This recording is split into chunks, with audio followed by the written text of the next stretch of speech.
Selamat datang kembali di podcast RR Ritual bersama saya Viana Benita. Kenapa pilih anestesi? Jadi lanjut cerita, ketika saya sudah kuliah di dunia keperawatan, itu saya wisuda sekitar tahun 2007 di 3 keperawatan dual Politeknik Kesehatan Maluku. Kebetulan waktu itu saya dinobatkan menjadi wisudawan terbaik di lulusan tahun itu 2007. Berarti dari kuliah udah berprestasi ya? Jadi ketika kami kuliah periode 2006-2007, saya dipercayakan juga untuk menjadi ketua senat, ketua himpunan mahasiswa. Jadi setelah 2007 selesai, waktu itu 2008 TMT sekitar 1 Januari 2008 saya mengajukan diri ke Dinas Kesehatan untuk menjadi tenaga sukarela di RSUD Karet Belang. Saya ditempatkan di GD waktu itu. Jadi waktu kami dulu menjadi tenaga sukarela di GD selama kurang lebih 2 tahun saya ingat. Kami tidak digaji. Kami tidak digaji, tapi memang niat saya untuk menjadi seorang perawat yang profesional. Jadi dari situ saya terpilih dari 20 sekian perawat yang ada di GD. Itu ada yang statusnya sudah ASN. Kepala ruangan saya waktu itu Bu Siani Rahil. Saya terpilih oleh direktur saya Dr. Dani Salim. Bahkan beliau datang ke GD menjemput saya, katanya setelah dilakukan rapat komite medik dan manajemen saya terpilih. Momennya pas saya CPNS, saya diberangkatkan untuk mengikuti diklat anestesi di Rumah Sakit PGI Cikini Jakarta. Itu PPSDM Rumah Sakit PGI Cikini Jakarta Pusat melakukan MOU dengan Direktorat PPSDM Kementerian Kesehatan.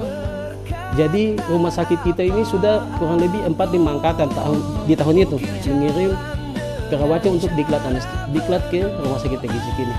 Tapi ketika di angkatan kami, selama RSU melakukan MOU dengan Rumah Sakit Cikini, cuma saya yang membawa pulang prestasi diklat. Waktu itu ada tiga peserta yang menduduki peringkat. Yang pertama Rumah Sakit Karya Bogor, itu peringkat 3, Rumah Sakit Tentara Jakarta juara 2. Kita Maluku Tenggara juara 1 di bidang anestesi. Waktu itu saya pulang ke Maluku Tenggara, laporkan ke Pak Bupati dan Direktur. Waktu itu Dr. Daniel, direktur saya, sempat publikasikan ke pihak DPRD dan pihak Pemda. Saya dibawa ketemu Pak Bupati waktu itu, Pak Andre. Lalu beliau menjanjikan ke saya untuk melanjutkan pendidikan anestesi. Waktu itu status saya masih sebagai perawat, anggota PPNI.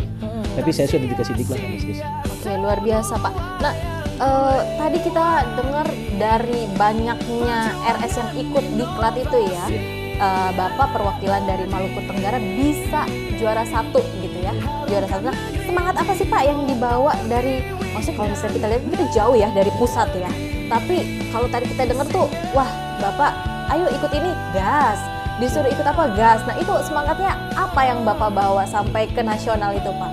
Saya semenjak masuk ke dunia kesehatan, saya kan suka-suka membaca bibliografi para pemimpin.